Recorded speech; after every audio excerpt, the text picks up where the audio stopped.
Hi guys, welcome back of my channel novel videos. दोस्तों, जैसा कि आपको पता है कि ट्रिपल सी के एग्ज़ाम की जो मॉक टेस्ट सीरीज़ मैं चला रहा हूँ, उसमें लगभग अभी हमारे 20 वीडियो और आएंगे।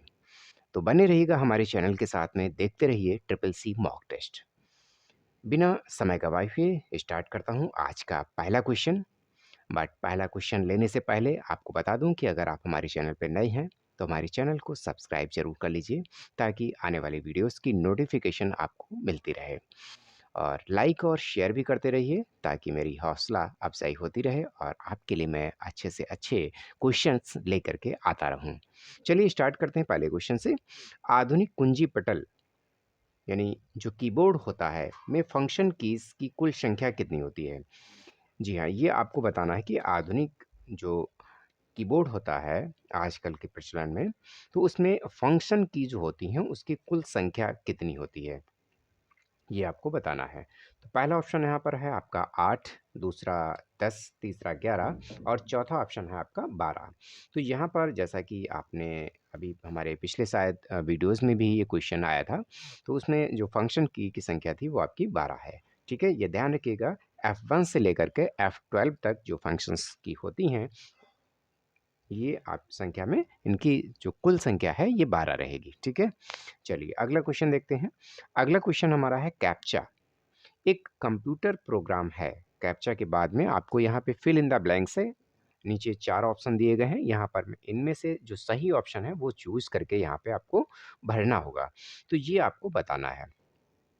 तो चलिए देख लेते हैं। पहला आपका जो ऑप्शन है, मानव इनपुट को मशीनी इनपुट से अलग करने के लिए। ठीक है, दूसरा है उपयोगकर्ता की पहचान सत्यापित करने के लिए। तीसरा ऑप्शन है आपका वायरस को हटाने के लिए। और चौथा ऑप्शन जो आपका है वो है उपयोगकर्ता द्वारा परीक्षण करने के लिए। तो इनमें से आपको आंसर सही करना है। तो यहाँ पर जो आंसर आपका सही रहने वाला है वो रहने वाला है पहला, यानी मानव इनपुट को मशीनी इनपुट से अलग करने के लिए। ठीक है, तो कैप्चा इसलिए प्रयोग किया जाता है आपका। ठीक है, ये ध्यान रखिएगा। कैप्चा का यहाँ पे नीचे आपने जैसा कि डेफिनेशन में दे रखा है, आप देख रहे होंगे कि कैप्चा का जो फुल फॉर्म होता है, completely automated public turning test to tell computers and humans apart. ठीक है, ये फुल फॉर्म भी पूछा जा सकता है, तो ये ध्यान रखिएगा, अलग से आप याद कर सकते हैं इसको, कहीं भी नोट डाउन करके रखिए। अगला क्वेश्चन देखते हैं। अगला क्वेश्चन आपका है संक्षिप्त रूप GUI का विस्तारित रूप क्या है? संक्षिप्त रूप GUI का विस्तारित रूप यानी फुल फॉर्म आपको GUI का बताना है, क्या होगा? तो यहाँ पर पहला ऑप्शन आपका है जर्नल यूजर इनपुट, दूसरा ऑप्शन आ जा रहा है जर्नल अनयूज्ड इनपुट, तीसरा ऑप्शन है आपका ग्राफिकल यूजर इंटरफेस और चौथा ऑप्शन है आपका जर्नल यूजर इंटरफेस। चार ऑप्शन दिए गए हैं, चार ऑप्शन से आपको सही आंसर चूज करना है। तो यहाँ पर जो आंसर आपका सही रहने वाला है GUI का विस्तारित रूप ग्राफिकल यूजर इंटरफेस रहेगा। कौन सा रहेगा?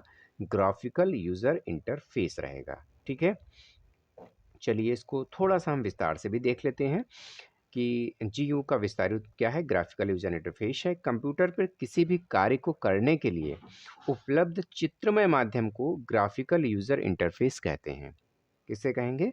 किसी भी कार्य करने के लिए जो चित्रमय माध्यम यानी चित्र के साथ में जो माध्यम होगा हमारा, उसको हम ग्राफिकल यूजर इंटरफेस कहेंगे। इसमें प्रयोगकर्ता अपने कंप्यूटर या मोबाइल पर उपलब्ध विभिन्न इनपुट यंत्र जैसे कि माउस है, कीबोर्ड हो गया, टच स्क्रीन है इत्यादि के माध्यम से कंप्यूटर पर उपलब्ध संकेतों पर कार्यवाही करता है। ठीक है, तो GUI के बारे में आपने थोड़ा सा विस्तार से यहाँ पे जान लिया है। अगले क्वेश्चन की तरफ हम बढ़ते हैं। अगला क्वेश्चन हमारा है निम्नलिखित में से कौन सा समूह संबंधित नहीं है? ठीक है, किससे संबंधित नहीं है? निम्नलिखित में कौन सा समूह संबंधित नहीं है? मालवेयर, फिशिंग, रेंसमवेयर या स्पैम। ठीक है, तो इनमें से आपको बताना है। तो यहाँ पर देखिए, मालवेयर क्या है, फिशिंग क्या है, रेंसमवेयर क्या है, ये सारे क्या है? ये वायरसेस के नेम है। और यहाँ पर स्पैम क्या है?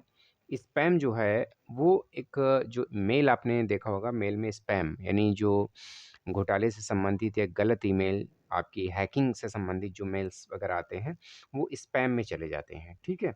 तो यहाँ पे नीचे आप डेफिनेशन में इसकी देख सकते हैं कि इलेक्ट्रॉनिक संचार में दुर्भावनापूर्ण प्रयोजनों के हेतु संवेदनशील सूचनाओं को प्राप्त करने का प्रयास क्या होता है? फ़िशिंग होता है, ठीक है? मालवेयर क्या है? दोषपूर्ण कंप्यूटर सॉफ्टवेयर को कहा जाता है, ये भी दोषपूर्ण हो गया, जैसे कि वायरस, स्पाईवेयर, रैंसमवेयर इत्यादि, ठीक है?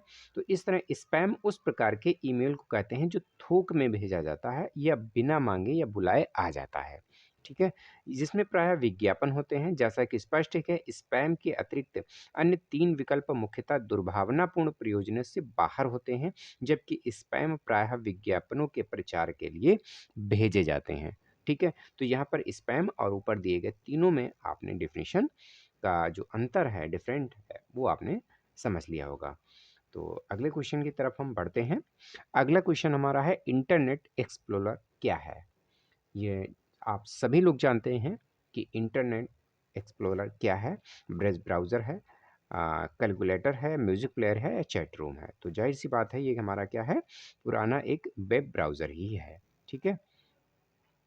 हाल ही में इसका लॉन्च किया गया था। नया संस्करण इसका IE8 है। माइक्रोसॉफ्ट के अनुसार अब तक का सर्वोत्तम ब्राउज़र है ये, ठीक है? चलिए अगला क्वेश्चन देखते हैं। अगला क्वेश्चन हमारा जाता है वेब पेज, यानी वेब पेज जो होता है का उपयोग करके बनाए जाते हैं। यहाँ पे फिलअप करना है आपको, जो जगह खाली स्थान आपको दिख रहा है, यहाँ पर 4 ऑप्शन दिए गए हैं। 4 ऑप्शन से आपको इसमें से एक भरना है, ठीक है? तो चौथा ऑप्शन इसमें क्या भरा जाएगा वो देखते हैं।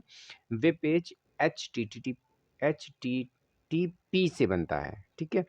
का उपयोग करके बनाए जाते हैं, या वेब पेज यूआरएल का उपयोग करके बनाए जाते हैं, या वेब पेज एचटीएमएल के उपयोग से बनाए जाते हैं, या वेब पेज एफटीपी के उपयोग से बनाए जाते हैं। तो इनमें से क्या आंसर रहने वाला है आपका? देखिए यहाँ पर वेब पेज जो बनाया जाता है वो एचटीएमएल के उपयोग से बनाया जाता है। एचटीएमएल का फुल फॉर्म क्या होता है वो भी आप समझ लीजिए, नीचे देख रखा है। हाइपर टेक्स्ट मार्कअप लैंग्वेज कहा जाता है। ये अलग से भी आपका क्वेश्चन बन सकता है कि HTML hyper text markup language का उपयोग करके बनाए जाते हैं। वेब पेज या जाल पृष्ठ इंटरनेट, जिसको हिंदी में कहेंगे, के जरिए सूचना प्राप्त करने का साधन है, या HTML के अलावा XHTML के रूप में संरूप पर भी उपलब्ध होता है, ठीक है? चलिए अगला क्वेश्चन देखते हैं। अगला क्वेश्चन हमारा है संक्षिप्त रूप में DIMM का विस्तारित रूप क्या है? संक्षिप्त रूप में DIMM का विस्तारित रूप क्या है ये आपको बताना है।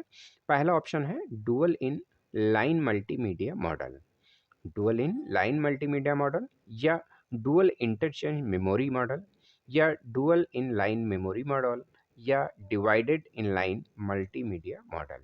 तो इनमें से आपको आंसर आपको बताना है, ठीक है? तो यहाँ पर जो आंसर आपका रहने वाला है वो रहेगा तीसरा आंसर। तीसरा ऑप्शन है dual in line memory module को कहते हैं, ठीक है? ये ध्यान रखिए, dual in line memory model. D से डुअल, आई से इन, लाइन, और एम से मेमोरी, और एम से मॉड्यूल, ठीक है? ये ध्यान रखिएगा। अगला क्वेश्चन देखते हैं। अगला क्वेश्चन हमारा है कंप्यूटर शब्दावली में MIPS का अर्थ क्या है? कंप्यूटर शब्दावली में MIPS का क्या अर्थ है ये आपको बताना है। पहला ऑप्शन हमारा जाएगा मार्जिनल इनपुट स्टोरेज को कहेंगे। दूसरा ऑप्शन हमारा है मिलियन इंस्ट्रक्शन पर सेकंड कहा जाएगा। तीसरा ऑप्शन है माइक्रो इंफॉर्मेशन प्रोसेसिंग स्टोरेज कहा जाएगा। चौथा ऑप्शन हमारा है मेमोरी इमेज प्रोसेसिंग स्टोरेज कहा जाएगा। तो यहाँ से कौन सा ऑप्शन सही रहने वाला है? यहाँ पर जो आंसर रहने वाला है वो आपका रहने वाला है सेकंड, मिलियन इंस्ट्रक्शन पर सेकंड, ठीक है? ये आपका अर्थ होता है किसका? MIPS का, मिलियन इंस्ट्रक्शन पर सेकंड। क्लियर? अगले क्वेश्चन की तरफ बढ़ते हैं। अगला क्वेश्चन हमारा है कंप्यूटर में BMP इमेज का क्या तात्पर्य होता है? BMP इमेज, जैसे JPG होता है फॉर्मेट, वैसे BMP भी होता है। तो BMP का क्या तात्पर्य होता है इमेज में, वो आपको यहाँ पे बताना है। बिट मैप होता है, या दूसरा ऑप्शन है बिट मैग्नीफाइड पिक्सेल्स होता है, और तीसरा ऑप्शन है ब्रिटिश मेंड पिक्सेल्स होता है, और चौथा ऑप्शन हमारा है बाई एक्सियल मैग्नीफाइड पिक्सेल्स। तो यहाँ पर जो हमारा यहाँ पे आंसर रहने वाला है वो पहला सही रहेगा। कंप्यूटर में बीएमपी छवियों का तात्पर्य यानी इमेज का तात्पर्य बिट मैप होता है। बिट मैप क्या है? छोटे-छोटे बिंदुओं से बना एक ग्राफिक फाइल फॉर्मेट होता है। छोटे-छोटे बिंदुओं से बना एक ग्राफिक फाइल फॉर्मेट होता है। अलग से भी क्वेश्चन इस तरह से पूछा जा सकता है कि छोटे-छोटे बिंदुओं से बना ग्राफिक फाइल क्या कहलाता है? 4 ऑप्शन दे देंगे, वहाँ पे आपका बिट मैप भी होगा, ठीक है? तो वहाँ पे क्या आपको टिक लगाना है? बिट मैप लगाना पड़ेगा, ठीक है? ये ध्यान रखिएगा कि जो आपका आंसर बन रहा है, उस आंसर से भी कुछ न कुछ क्वेश्चंस आपके बन सकते हैं। तो आप इसको नोट डाउन करते हुए चलिएगा, अलग से जो भी क्वेश्चन बन सकते हैं, तो आपके लिए बेटर रहेगा। अगला क्वेश्चन देखते हैं, निम्नलिखित में किस उपकरण में जाइरोस्कोप का प्रयोग किया जाता है? कौन से उपकरण में जाइरोस्कोप का प्रयोग किया जाएगा? पहला ऑप्शन हमारा है कीबोर्ड में, कंप्यूटर की कीबोर्ड में, दूसरा है कंप्यूटर माउस में, तीसरा है टेलीफ़ोन में, चौथा है टेलीविज़न में। तो ये आपको यहाँ पे बताना है। तो इसमें जो आंसर आपका सही रहेगा, निम्नलिखित में से किस उपकरण में जाइरोस्कोप का प्रयोग किया जाता है? तो जाइरोस्कोप का प्रयोग जो है कंप्यूटर माउस में किया जाता है। घूर्णदर्शी या जाइरोस्कोप का प्रयोग कंप्यूटर माउस में किया जाता है। इसकी क्रियाविधि कोणीय संवेग के संरक्षण के सिद्धांत पर आधारित है। फिर यहाँ पे देखिए क्वेश्चन बन रहा है आपका कि जाइरोस्कोप जो प्रयोग किया जाता है कंप्यूटर का माउस में, तो इसकी क्रियाविधि किस सिद्धांत पर कार्य करती है या किस सिद्धांत पर आधारित है? तो कोणीय संवेग के संरक्षण के सिद्धांत पर ये आधारित है, ठीक है? यहाँ से भी दूसरा क्वेश्चन आपका बन रहा है। बढ़ते हैं अगले क्वेश्चन की तरफ, ठीक है? अगला क्वेश्चन हमारा है, इनमें से कौन-सा इनपुट या आउटपुट युक्ति नहीं है? इनपुट या आउटपुट दोनों नहीं है, ये आपको यहाँ पे बताना है, ठीक है? स्पीकर, प्लॉटर, मॉनिटर या एएलयू? तो बताइए। देखिए स्पीकर भी है, प्लॉटर भी है, मॉनिटर भी है। इनमें से कुछ आउटपुट हैं, कुछ इनपुट हैं, बट एएलयू आपका क्या है? ये जो है ना इनपुट है और ना ही आउटपुट है, ठीक है? ये क्या है? अर्थमेटिक लॉजिक यूनिट इसको बोलते हैं एएलयू को। ये सेंट्रल प्रोसेसिंग यूनिट के मुख्य 3 घटकों में से एक होता है, ठीक है? तो ये ध्यान रखिएगा, जिसमें कि मेमोरी यूनिट और कंट्रोल यूनिट भी शामिल है। एलयू कंप्यूटर हार्डवेयर में एक डिजिटल सर्किट होता है। क्या होता है? एक डिजिटल सर्किट होता है। अर्थमेटिक लॉजिक यूनिट का मुख्य कार्य होता है अंकगणितीय तर्क इकाई या अर्थमेटिक लॉजिक यूनिट का मुख्य कार्य होता है, ठीक है? अंकगणितीय कार्य जैसे जोड़ना हो गया, घटाना हो गया, भाग करना हो गया, जितने भी कार्य संचालित होते हैं, ये एलयू के सिस्टम्स के माध्यम से ही संचालित हो पाते हैं। बढ़ते हैं अगले क्वेश्चन की तरफ। अगला क्वेश्चन हमारा है कंपाइलर क्या है? जी हाँ, यहाँ आपको बताना है कंपाइलर क्या है? ठीक है, एक देखिए एग्रीकल्चर लैंड होती है, वहाँ पे एक कंपाइन चलता है। क्या चलता है? कंपाइन, ठीक है ना? मशीन से जो आपके गेहूँ की कटाई वगैरह होती है, तो उसको बोलते हैं कंपाइन। यहाँ पर क्या है? कंपाइलर है, ठीक है? वो मत समझिए कंपाइन, यहाँ पे कंपाइलर है। तो कंपाइलर क्या है ये आपको बताना है। तो पहला हार्डवेयर, दूसरा सॉफ्टवेयर, तीसरा ना तो हार्डवेयर और ना ही सॉफ्टवेयर या कार्ड होता है। तो 4 ऑप्शन है, 4 ऑप्शन से आपको सही चूज़ करना है। तो उम्मीद करता हूँ आपने सही आंसर इसका चूज़ कर लिया होगा। कंपाइलर क्या है? कंपाइलर एक सॉफ्टवेयर है, ठीक है? कंपाइलर किसी भी कंप्यूटर के सिस्टम सॉफ्टवेयर का एक भाग होता है। किस क्या होता है? कंप्यूटर के सिस्टम सॉफ्टवेयर का भाग होता है। एक ऐसा प्रोग्राम होता है कंपाइलर जो किसी उच्च स्तरीय भाषा में लिखे गए प्रोग्राम का अनुवाद किसी भी कंप्यूटर की मशीनी भाषा में कर देता है, ठीक है? ये ध्यान रखिएगा कि जो भी होता है लिखा गया कोई भी प्रोग्राम है उसका अनुवाद जो है कंप्यूटर की मशीनी भाषा में कर देता है, ठीक है? जिससे कि कंप्यूटर उसको समझ पाता है। अगला क्वेश्चन देखते हैं, एचडीएमआई पोर्ट का विस्तारित रूप क्या है? जी हाँ, एचडीएमआई आपको बताना है। आपके घर में कंप्यूटर होगा, पीसी होगा या आप एंड्रॉयड टीवी वगैरह आपके घर पे होगी, तो उसमें आपने देखा होगा एक एचडीएमआई का पोर्ट होता है अलग से, ठीक है? तो एचडीएमआई का पोर्ट जो होता है उसका विस्तारित रूप फुल फॉर्म आपको बताना है यहाँ पे सिर्फ आपको, ठीक है? तो यहाँ पर जो आंसर रहने वाला है वो आपका क्या रहेगा? पहला ऑप्शन है आपका हाई डेफिनिशन मल्टीमीडिया इंटरफेस, दूसरा है हार्ड डेफिनिशन मेमोरी इंटरफेस, तीसरा है हाई डेफिनिशन मेमोरी इंटरचेंज और चौथा है हाई डेफिनेशन मार्कअप इंटरफेस। तो यहाँ पर जो आंसर आपका रहने वाला है वो पहला आंसर आपका सही है, hard definition multimedia interface. High definition multimedia interface पहला ऑप्शन आपका सही है। ठीक है, आप नीचे थोड़ी सी इसकी हम डेफिनेशन देख लेते हैं विस्तार से। एचडीएमआई केबल में सारे सिग्नल क्या होते हैं, डिजिटल फॉर्मेट में होता है। यह एक डिवाइस से दूसरे डिवाइस तक भेजे जाते हैं। इसका फ़ायदा क्या है, इसको किसी भी साइट कन्वर्ट करने के लिए कन्वर्टर का इस्तेमाल करना नहीं पड़ता है ना? जिससे टीवी और प्लेयर दोनों का सर्किट छोटा और कॉम्पैक्ट हो जाता है। एचडीएमआई के full form high definition multimedia interface है। इस टाइप की केबल में डिजिटल फॉर्म में ऑडियो और वीडियो सिग्नल टीवी और मॉनिटर पर भेजे जाते हैं। एचडीएमआई केबल में 19 अलग-अलग वायर एक कनेक्टर में जुड़ी होती हैं। तो ये आपको अलग से यहाँ पे क्वेश्चन आपका बन रहा है कि एचडीएमआई केबल में कितने वायर एक साथ कनेक्ट रहते हैं। तो यहाँ पर आपको आंसर क्या रहेगा, 19 वायर जो हैं एक साथ कनेक्ट रहते हैं, जो ऑडियो और वीडियो के डिजिटल सिग्नल की हाई स्पीड से एक डिवाइस से दूसरे डिवाइस तक ट्रांसफ़र करता है। तो उम्मीद करता हूँ कि एचडीएमआई के बारे में आप पूर्णतः यहाँ पे जानकारी प्राप्त कर चुके होंगे। ठीक है? अगर जानकारी आपको अभी समझ में नहीं आ रहा है तो वीडियो को पॉज़ करके या वीडियो को हमारे दोबारा भी देख सकते हैं, समझ सकते हैं। ठीक है? अगला क्वेश्चन देखते हैं। अगला क्वेश्चन हमारा है लॉगिन नाम और पासवर्ड का सत्यापन किसके लिए किया जाता है? जैसे किसी भी आप साइट पर जाते हैं, कहीं अधिकांशतः आपका लॉगिन नेम और पासवर्ड क्रिएट करने के लिए बोलता है ना? तो ईमेल आईडी बनाते हैं, ईमेल आईडी में उसके बाद में लॉगिन आईडी पासवर्ड बन जाता है, उसके बाद में आप इसको लॉगिन करते हैं। तो लॉगिन नेम और पासवर्ड का सत्यापन किसके लिए किया जाता है, ये बताइए? तो यहाँ पर आपका पहला ऑप्शन है उपयोगकर्ता के प्रमाणन के लिए, दूसरा है उपयोगकर्ता के पुनः पुष्टिकरण के लिए यानी दोबारा पुष्टि करनी उसकी, तीसरा है उपयोगकर्ता को औपचारिक पहुँच उपलब्ध करवाने के लिए या लॉगिन की औपचारिकता पूरी करने के लिए।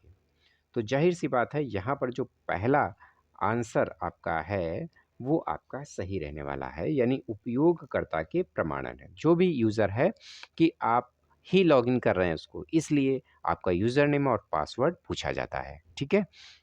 क्योंकि आपका यूज़र नेम पासवर्ड आपको ही पता होगा, दूसरे को नहीं पता होगा, इसलिए दूसरा उस चीज़ को लॉगिन नहीं कर सकता है। तो उपयोग जो कर रहा है उसका प्रमाणन करने के लिए ही ये लॉगिन नेम और पासवर्ड लिया जाता है। ठीक है? तो यहाँ पर थोड़ा-सा हम डेफ़िनेशन उसकी देख लेते हैं। किसी उपयोगकर्ता द्वारा किसी वेबसाइट पर अपना ईमेल, पता या फ़ोन नंबर और पासवर्ड डालकर उस वेबसाइट पर बने अपने खाते तक पहुँच जाता है, तो इस प्रक्रिया को लॉगिन कहते हैं। इस प्रकार लॉगिन करने के लिए लॉगिन नेम, ईमेल आईडी या फ़ोन नंबर होगा और पासवर्ड के सत्यापन हेतु उपयोगकर्ता अपने खाते का प्रमाणन प्रस्तुत करता है। ठीक है? आप नेट बैंकिंग चला रहे होंगे, हर जगह इस समय जो जो भी ये है डिजिटल इस समय हर चीज़ हो रहा है, तो उसमें हर जगह आपको लॉगिन नेम और पासवर्ड क्रिएट करने के बाद ही एंट्री मिलती है, किसी एप्लीकेशन में, ठीक है?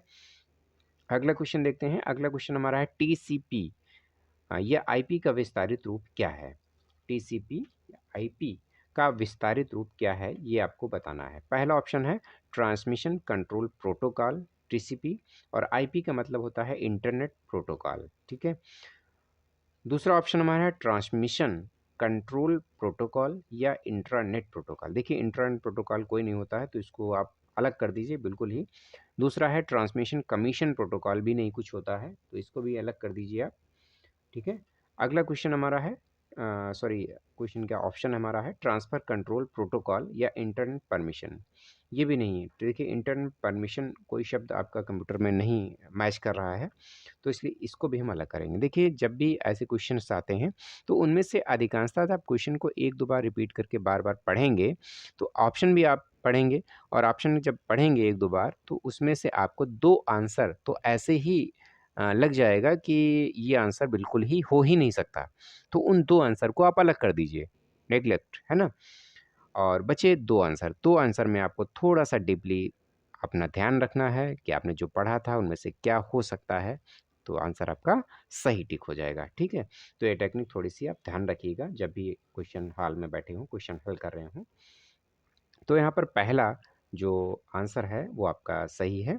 टीसीपी आईपी इंटरनेट में प्रोटोकॉल है जिनके जरिए इंटरनेट नेटवर्क या अन्य इंटरनेट डिवाइस के मध्य सूचनाओं का आदान प्रदान किया जाता है।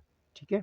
टीसीपी आईपी कंप्यूटर व नेटवर्क के मध्य कम्युनिकेशन बनाने वाले प्रोटोकॉल्स का एक समूह होता है जिसके जरिए हम अपने मोबाइल और अन्य डिवाइस की मदद से इंटरनेट से सूचना का आदान प्रदान कर सकते हैं। ठीक है। कुल मिला के कहने का तात्पर्य यही है कि हम इंटरनेट अपने मोबाइल की डिवाइस की मदद से इंटरनेट की सूचना का आदान प्रदान कर सकते हैं इसके जरिए से। ठीक है। अगला क्वेश्चन देखते हैं। अगला क्वेश्चन है नेटवेयर एक कंप्यूटर नेटवर्क ऑपरेटिंग सिस्टम है, यानी ओएस यानी ऑपरेटिंग सिस्टम है जिसके द्वारा, ठीक है, उसके बाद में आपको फिलअप करना है, द्वारा विकसित किया गया है। यानी नेटवेयर के द्वारा क्या विकसित किया गया है वो सीधे सीधे यहाँ पर आपको बताना है। ए टी एंड टी, दूसरा है सन माइक्रो सिस्टम, तीसरा है नोवेल और चौथा है अटारी। तो इनमें से आपको आंसर बताना है। तो यहाँ पर जो नेटवेयर के द्वारा एक ऑपरेटिंग सिस्टम बनाया गया है जिसे नोवेल के द्वारा जो है विकसित किया गया है। ठीक है। Computer network operating system network का विकास नोवेल इंक द्वारा किया गया था। यहाँ पे जो नोवेल इंक वैज्ञानिक हैं उनके द्वारा इसको विकसित किया गया है। किसको? नेटवेयर ऑपरेटिंग सिस्टम को। ठीक है। अगला क्वेश्चन देखते हैं। नेटवेयर से नोवेल को याद रखिएगा।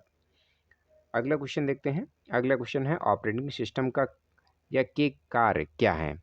ठीक है। ऑपरेटिंग सिस्टम का के कार्य हैं, इसमें से कोई भी आप चूज कर सकते हैं। ऑपरेटिंग सिस्टम का क्या कार्य है या ऑपरेटिंग सिस्टम के क्या कार्य हैं, कुछ भी आप लगा सकते हैं। तो इसका आंसर देखते हैं। पहला ऑप्शन है मेमोरी मैनेजमेंट, दूसरा प्रक्रिया मैनेजमेंट, तीसरा फाइल मैनेजमेंट और चौथा है उपरोक्त सभी। तो देखिए ऑपरेटिंग सिस्टम जो होता है वो आपके फ़ोन को ऑपरेट करता है, यानी मेमोरी मैनेजमेंट भी देखता है, प्रक्रिया जो प्रोसेसिंग होता है उसका भी मैनेजमेंट करता है, तीसरा फाइल मैनेजमेंट भी करता है। यानी कि देखा जाए तो इनमें से सारे ऑप्शन हमें सही लग रहे हैं। तो चौथा जो लास्ट ऑप्शन है वो हमारा सही है, यानी उपरोक्त सभी जो हैं वो आपका सही रहेगा। ठीक है। तो यहाँ पर भी थोड़ा-सा हम इसको अ, विस्तार से देख लेते हैं ताकि इसमें से क्वेश्चन जो बनने वाले हैं वो भी क्वेश्चन आपके क्लियर हो जाएँगे। ऑपरेटिंग सिस्टम कंप्यूटर के रिसोर्स जैसे कंप्यूटर की मेमोरी या central processing unit, hard disk या के अन्य सॉफ्टवेयर को कंट्रोल करता है। यह एक ऐसा प्रोग्राम है जो कंप्यूटर के स्विच ऑन होने के बाद रूम में कंप्यूटर की मुख्य मेमोरी में लोड हो जाता है। यह प्रक्रिया बूटिंग कहलाती है और ऑपरेटिंग सिस्टम यूज़र और हार्डवेयर के बीच एक इंटरफेस प्रदान करता है जिससे यूज़र कंप्यूटर के सभी हार्डवेयर रिसोर्स का उपयोग कर पाता है। ठीक है। तो यहाँ पर कौन कौन से रिसोर्स हैं? देखिए पहला रिसोर्स है मैनेजमेंट, दूसरा प्रोसेस मैनेजमेंट, तीसरा देखता है डाटा मैनेजमेंट और चौथा देखता है सिक्योरिटी मैनेजमेंट। ठीक है। तो 4 मैनेजमेंट जो है ये ऑपरेटिंग सिस्टम देख सकता है। अगला क्वेश्चन देखते हैं। अगला क्वेश्चन है मैकैफे क्या है? यहाँ पर फिल आपको करना है डैश उसके बाद में है। क्या है ये आपको बताना है। तो इसमें जो पहला ऑप्शन है एंटीवायरस सॉफ्टवेयर है ये, प्रोग्रामिंग लैंग्वेज है, तीसरा आउटपुट उपकरण है या चौथा कंप्यूटर उपकरण है। तो यहाँ पर जो मैकैफे है वो आपका आंसर रहने वाला है एंटीवायरस सॉफ्टवेयर है। ठीक है। ये एक एंटीवायरस सॉफ्टवेयर वो डाला जाता है जिससे कि वायरस हमारे कंप्यूटर में नहीं आ पाते हैं। ठीक है। अगला क्वेश्चन देखते हैं। अगला क्वेश्चन है बार कोड रीडर है क्या है? बार कोड रीडर क्या है? इनपुट युक्ति है, दूसरा आउटपुट युक्ति है, चौथा प्रसंस्करण है या चौथा भंडारण युक्ति है, ये आपको बताना है। तो यहाँ पर जो आंसर आपका रहेगा इनपुट युक्त है, आउटपुट है या प्रसंस्करण है या भंडारण। देखिए भंडारण बारकोड नहीं होता है, प्रसंस्करण भी नहीं होता है। ठीक है। ये दोनों हटा दीजिए, बचा आपका इनपुट और आउटपुट। तो ये जो होगा वो आउटपुट होगा। ठीक है। चलिए देख लेते हैं। सॉरी, यहाँ पर आपका इनपुट युक्ति है। क्या है? इनपुट युक्ति है। बारकोड को बनाने का श्रेय नॉर्मन जोसेफ वुडलैंड को जाता है। ठीक है। तो यहाँ पर एक क्वेश्चन बनता है कि बारकोड का जो समझ लें बारकोड किसने बनाया था या बारकोड की खोज किसने की थी? तो श्रेय नॉर्मन जोसेफ वुडलैंड ने की थी। बारकोड रीडर एक विशेष प्रकार की इनपुट डिवाइस होती है या बारकोड को स्कैन करके उससे प्राप्त डेटा का इनपुट आपके कंप्यूटरों में सीधे ले जाती है। ठीक है? इनपुट सीधे ले जाती है, यानी बारकोड में जो उसने स्कैन किया है प्रोडक्ट से रिलेटेड कोई भी सामग्री जो भी कहाँ बनी हुई है, कितने प्राइस है, वो उसके बारे में सारी चीज़ें जानकारी जो है कंप्यूटर में ले जाएगा सीधे, और यह डिवाइस बारकोड को पढ़ने के काम में आती है और वो डिस्प्ले कर देता है स्क्रीन पर, ठीक है? तो इस प्रकार हम बारकोड को पढ़ सकते हैं, ठीक है? अगला क्वेश्चन देखते हैं। अगला क्वेश्चन हमारा है, कंप्यूटर के संदर्भ में लैन का क्या तात्पर्य है? कंप्यूटर के संदर्भ में लैन का क्या तात्पर्य है, ये आपको बताना है। Largest area network, local area network, या लीगल एरिया नेटवर्क, या लॉन्गेस्ट एरिया नेटवर्क। यहाँ पर 4 ऑप्शन दिए गए हैं। तो ज़ाहिर-सी बात है यहाँ पर जो हमारा आंसर रहने वाला है, वो रहने वाला है पहला, दूसरा, तीसरा या चौथा में से आपको बताना है। बट अभी उससे पहले मैं आपसे एक बार फिर बता देता हूँ कि अगर आपने हमारे चैनल को सब्सक्राइब नहीं किया है, तो हमारे चैनल को सब्सक्राइब कर लीजिए और नोटिफ़िकेशन बेल को भी ऑन करके रखिएगा, ताकि जब भी मैं वीडियो अपलोड करूँ तो आप तक पहुँच जाए। और जो लोग कंप्यूटर से रिलेटेड एग्ज़ाम देने जा रहे हैं, या आगे आगामी जो भी एग्ज़ाम होंगे उसमें बैठना चाह रहे हैं, तो उन तक भी हमारा वीडियो आप पहुँचाते रहिए। थोड़ी-सी बस ये आपकी तरफ से मुझे मदद चाहिए, ताकि मैं आपके लिए और अच्छे से अच्छे क्वेश्चनों का चुनाव कर सकूँ। चलिए देखते हैं इसका आंसर। इसका आंसर है दूसरा, लोकल एरिया नेटवर्क। ठीक है? कंप्यूटर के संदर्भ में लैन का तात्पर्य क्या होता है? लोकल एरिया नेटवर्क होता है।